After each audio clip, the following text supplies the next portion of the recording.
Harga minyak mahal lah. Mana mahal korang tu? Aku tengok sekarang semua duk memekak pasal harga minyak naik lah, harga minyak mahal lah. Korang ni beria tau tak, beria. Ni aku nak tunjuk king isi minyak full tank berapa ringgit. Aku saja nak tengok dulu korang ni duk memekak-mekak pasal harga minyak naik lah apa lah kan. Harga minyak mahal lah. Mana mahal korang tu? Harga minyak sekarang macam ni sebab ekonomi. Alah, korang pun tahulah pasal supply demand. Bila negara supply minyak terbesar pun terganggu, memang akan efek lah dekat harga minyak. Dah lah minyak ni memang setiap masa ada demand. Lepas tu supply pula terganggu sebab isu perang. Memang melambung-lambung lah harga minyak. Cukup baik dah kerajaan kita ni bagi subsidi sebenarnya.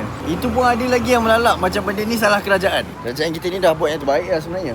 Yang duk melalak-lalak cakap mahal lah apalah. Kau belanja web kau pergi shopping tak bising pula. Nak tunjuk kat kau berapa harga king isi minyak full tank. Insert my card for subsidy. Oh, skip. Kita pakai minyak hijau. Minyak hijau tak boleh claim subsidi. Dah balik dah benda lah ni. Kita tengok berapa full tank. Dah 200 ni. Tak full lagi. Tambah lagi. Tambah lagi. Tadi first round dah 200. Ni second round. Masih bergerak bos. Ini cukup 200. Dah jadi 400 total. Masih tak full kan. Top up lagi. Round 3 dah ni. First round 200. Round 2 200. Total 400 lah. Dan masih tak full. Tambah lagi. Nayang 4 kali. Aku rasa round ketiga ni insyaAllah full lah.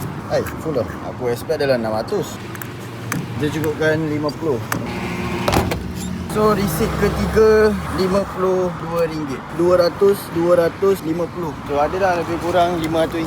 Macam aku cakap tadi, murah dan mahal tu subjektif. Ada orang isi RM100 dah kata mahal. Ada orang isi RM500 masih rasa murah. Subjektif. Yang penting jangan beria. Full.